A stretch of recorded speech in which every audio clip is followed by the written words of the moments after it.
Good morning students.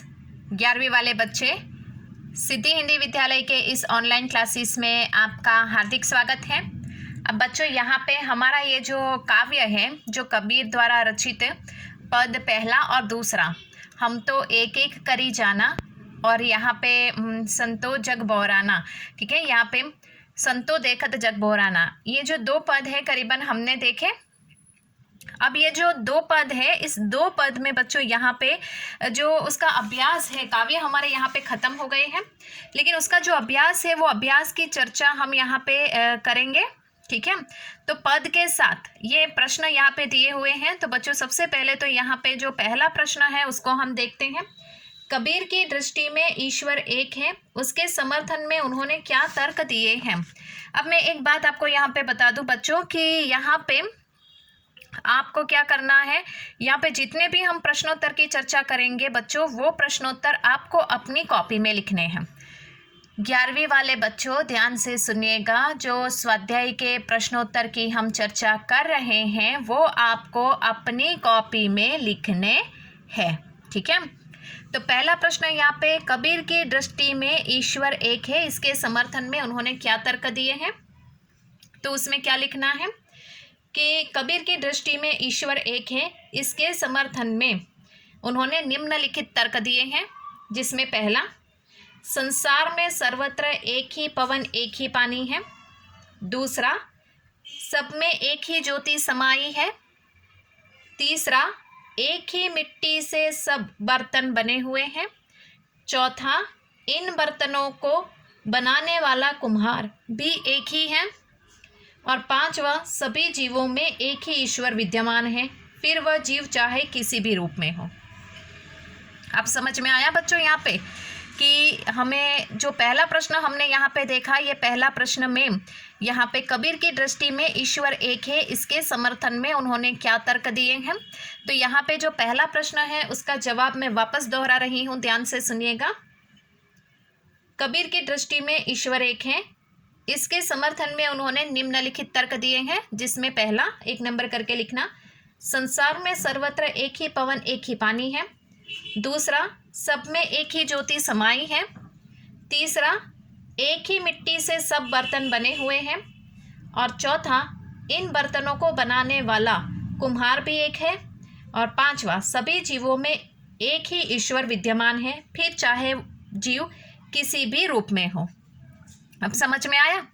ये पहला प्रश्न है। दूसरा प्रश्न, मानव शरीर का निर्माण किन पंच तत्वों से हुआ है। एक वाक्य के प्रश्न में बच्चों ये ज़्यादातर प्रश्न पूछा गया है। दूसरा वाला प्रश्न एक वाक्य में 1 मार्क्स के प्रश्नोत्तर में बार बार पूछा गया है। तो मानव शरीर का निर्माण 5 तत्व कौन कौन से हैं, जिसमें पहला अग्नि, दूसरा वायु, तीसरा जल, चौथा मिट्टी, पांचवा आकाश। हम कहते हैं ना, इंसान की मृत्यु होती है तो इंसान इसी पंच महाभूत में विलीन हो जाते हैं। तो पंच महाभूत कौन कौन से हैं उसके नाम लिखने हैं। अब समझ में आया कि यहाँ पे दूसरे प्रश्न के उत्तर में हमें लिखना है कि निम्नलिखित तत्व दिए गए हैं, जिसमें एक अग्नि, दूसरा वायु, तीसरा जल, चौथा मिट्टी, पांचवा आकाश। अब यहाँ पे आगे वाला तीसरा प्रश्न है, जैसे बादी काष्ट ही काटे, अग्नि न काटे कोई, सब घटी अंतरी तू ही, व्यापक धरे स्वरूपे सोई। अब यहाँ पे क्या करना है, ये पंक्ति को हमें स्पष्ट करना है। इसके आधार पर बताइए कि कबीर की दृष्टि में ईश्वर का क्या स्वरूप है।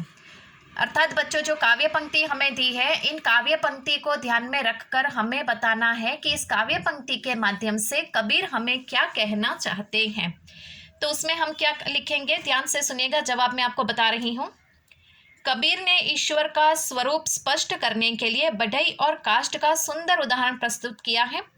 उनके मतानुसार जिस प्रकार बढ़ई लकड़ी को तो काट सकता है, मगर उसके भीतर की आग को नहीं काट सकता। लकड़ी के अलग अलग टुकड़े में भी आग का गुण रहेगा ही, उसी प्रकार सभी मनुष्य के भीतर ईश्वर बसता है। उसका शरीर नष्ट होने पर भी आत्मा अमर रहती है। आगे वे कहते हैं कि संसार में अलग अलग प्रकार के जीव हैं, मगर सबके हृदय में वह एक ही ईश्वर समाया हुआ है।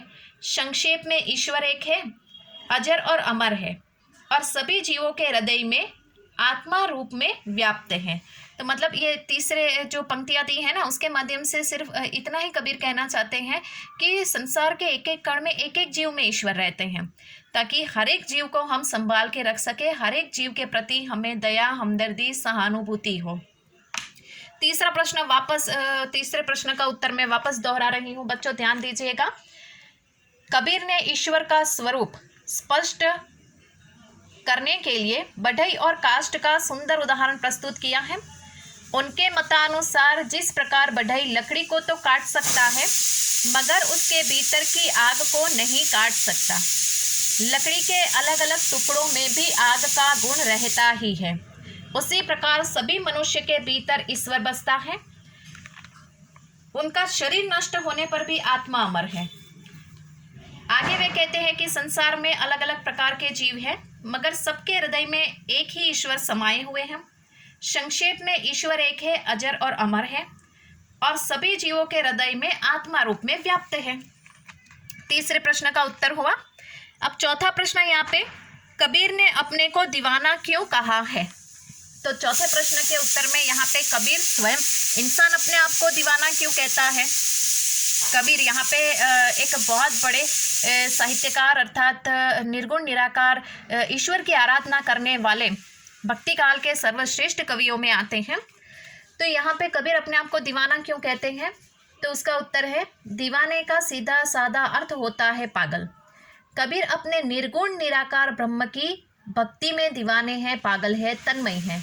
उन्हें पता है कि यह सत्य और नित्य तत्व है, जबकि संसार विभिन्न प्रकार के आडंबरों, कौन कौन से आडंबर, जैसे व्रत, उपवास, तिलक, यात्रा आदि में ईश्वर को ढूंढ रहा है। संसार का आडंबर और बात है और कबीर की दीवानगी अलग बात है। तो यहाँ पे इस पंक्ति के माध्यम से कबीर ने अपने आप को दीवाना क्यों कहा है, अर्थात कबीर, वापस ये प्रश्न का उत्तर मैं दोहरा रही हूँ, ध्यान दीजिएगा बच्चों।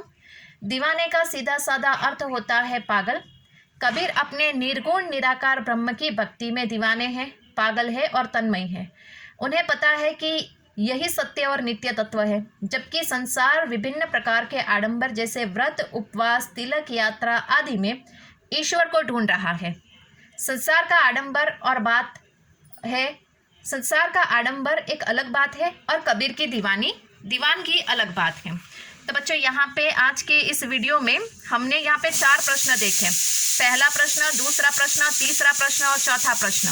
यहाँ पे 5वां जो प्रश्न है, ठीक है, कबीर ने ऐसा क्यों कहा कि संसार बोरा गया है, तो यहाँ से हम बाकी रखते हैं और आगे वाले वीडियो में जो 5वां प्रश्न है, छठा प्रश्न, 7वां प्रश्न और 8वां प्रश्न, अर्थात बाकी के जो स्वाध्याय के प्रश्नोत्तर है उसकी चर्चा करेंगे।